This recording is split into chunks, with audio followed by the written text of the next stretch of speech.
Screen पर एक पुरानी तस्वीर देख रहे हैं। पेंटिंग जैसी ये तस्वीर है। इस बंदे का नाम है हॉकवा और ये एक चीनी व्यापारी थे। आज से 300 साल पहले चाइना के अंदर ये एक ऐसे इंसान थे जिन्हें आज के बारे में कहा जाए ना तो उस समय का वो बिल गेट था। एक ऐसे समय में जब चाइना के अंदर उथल पुथल मची हुई थी और चाइना के राजा की ब्रिटेन के साथ बनती नहीं थी, युद्ध की संभावनाएं थी और उस समय इस बंदे ने आर्थिक तौर पर एक बहुत बढ़िया प्लानिंग करी और उसका फायदा भी इसे मिला। अब ये कहानी मैं आपको क्यों सुना रही हूँ, आगे मैं इसके बारे में बताऊंगी। चाइना ना एक बहुत बढ़िया प्लान से चलता है, हालांकि हर समय नहीं चला है, लेकिन चाइना की किस्मत में कई बार ऐसे ऐसे लीडर आए जिन लीडर्स ने खास प्लानिंग करी 5 साल की, 10 साल की, और उन्होंने सारी तस्वीर चाइना की बदल दी। अभी आप लोग सुन रहे होंगे कल जैसे इजराइल के विदेश मंत्री ने कहा कि भारत अगला सुपर पावर है। इसके अलावा फिनलैंड के राष्ट्राध्यक्ष ने भी कहा कि भारत अगला सुपर पावर है। अब इसी बीच ये भी देखने को मिल रहा है अमेरिका की एक कंपनी जिसके बारे में मैंने पहले भी कई बार कहा है, एनवीडिया, ये अमेरिका की इकोनॉमी की रीढ़ है। ये अब दौड़ लगा रही है भारत की तरफ और एक ऐसे प्लान पे भारत अब काम कर रहा है जो चाइना से मिलता जुलता है। जानेंगे आखिरकार भारत का ये प्लान कितना सफल होगा और अब अमेरिका को इसकी जरूरत क्यों हो रही है। जियोपॉलिटिक्स में बहुत कुछ चल रहा है, हमेशा की तरह जानने को मिलेगा बहुत कुछ। आइए जानते हैं इन खबरों को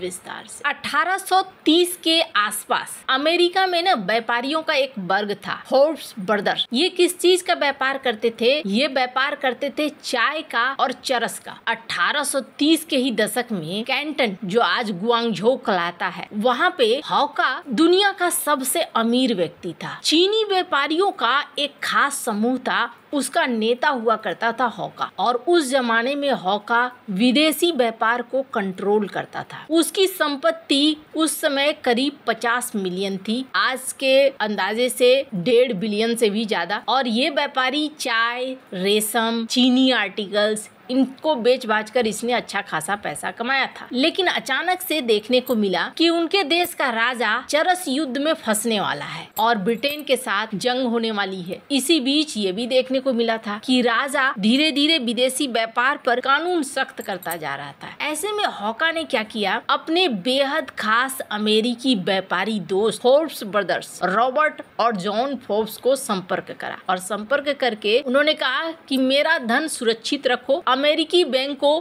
या रेल रोड में निवेश करो। और फोर्ब्स ने हॉका के करीब आधा भाग को 26 मिलियन डॉलर के आसपास को अमेरिकी संपत्तियों में निवेश कर दिया। हॉका ने चीनी कला संग्रह को भी, पोर्सलेन, सिल्क को भी अमेरिका भेजा, जो आज भी अमेरिका के संग्रहालय में है, और ये निवेश सफल रहा। हॉका का धन बढ़ा और फोर्ब्स ब्रदर्स की कंपनी भी मजबूत हो गई। उस जमाने में इस बंदे ने बहुत दूर की सोची, और न सिर्फ दूर की सोची बल्कि सफलता भी इसने हासिल करी। और ऐसा ही समय था देन जाओपिंग का। देन जाओपिंग के मरने के बाद एक और नेता आए और उन्होंने एक अलग ही प्लान रखा, और वो नेता कौन थे? Xi Jinping. 2015 में शी जिनपिंग ने एक प्लान बनाया और उस प्लान का नाम रखा मेड इन चाइना 2025। एक 10 साल का प्लान जो चाइना को वर्ल्ड मैन्युफैक्चरिंग सुपर पावर बनाने का टारगेट रखता था। और इसके लिए इन्होंने 300 बिलियन डॉलर का निवेश किया। और 10 साल का ये प्लान ना, चाइना के साथ क्या है ना, चाइना जो भी प्लान बनाता है उस पर आगे बढ़ता भी है। चाइना ने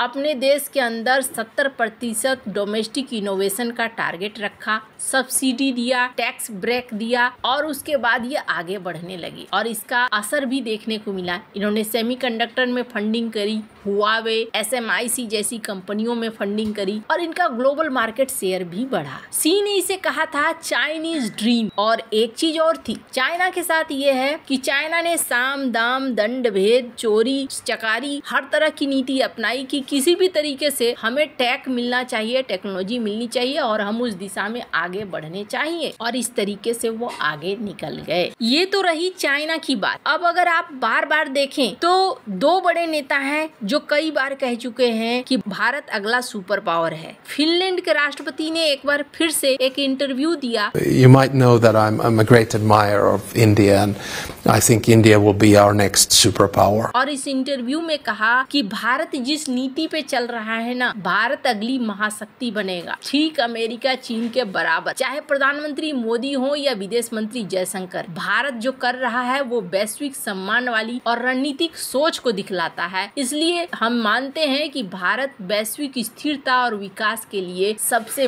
बड़ा एक्टर बनेगा। इन्होंने कहा कि यूएन का मैं विस्तार चाहता हूँ, यूएनएससी का, और इसमें भारत की हिस्सेदारी होनी चाहिए, नहीं तो यूएनएससी कमजोर हो जाएगा, क्योंकि भारत अगला सुपर पावर है। वहीं इजराइल के विदेश मंत्री इन्होंने भी कहा कि भारत अगला सुपर पावर है और उसी दिशा में भारत बढ़ भी रहा है। अब ये चीजें कैसे, भारत सुपर पावर कैसे है, इकोनॉमिक तौर पर तीसरी अर्थव्यवस्था बनने वाला है, चलो सिर्फ यही कारण नहीं है, बल्कि भारत अब एक बहुत लंबे प्लान पर काम कर रहा है। जो लोग पहले हंसते थे कि भारत इलेक्ट्रॉनिक मार्केट में नहीं छा सकता है, अब धीरे धीरे उनको टेंशन होने लगी है, खास तौर पर चाइना को। कभी चाइना ने भारत के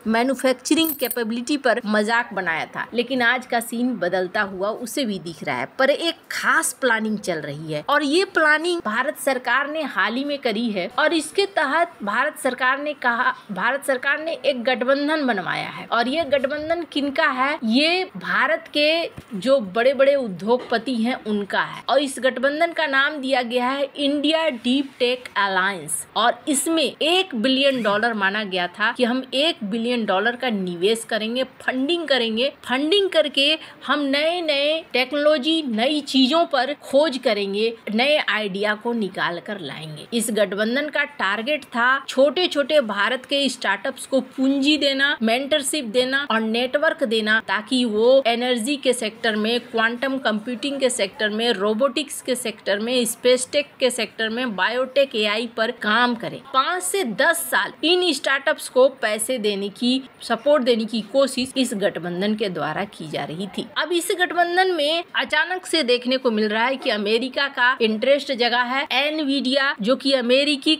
इकोनॉमी की एक रीढ़ है, जो मैंने पहले भी कहा है, और क्वालकॉम, इन दोनों ने अब इस सेक्टर में निवेश की बात कही है और वो भी चाहते हैं कि इस ग्रुप का हिस्सा बने। और इसके तहत ये कितना निवेश करना चाह रहे हैं? ये करीब कहा जा रहा है $1 बिलियन के करीब फंडिंग जोड़ेंगे। शुरुआती फंडिंग $850 मिलियन की होगी और इसके बाद और भी ये जोड़ते जाएंगे। ये दिखला रहा है कि अमेरिकी सुपर टेक भी अब भारत के ऊपर भरोसा दिखला रहे हैं। आपको क्या लगता है, भारत ने अब जो ये 5 साल 10 साल की नीतियां बनानी शुरू कर दी है, जो कभी चाइना ने शुरू करी थी, क्या भारत अब सही दिशा में चल रहा है? कमेंट कर अपनी राय जरूर बताएं। जल्द मिलते हैं अगले वीडियो में नई खबर के साथ।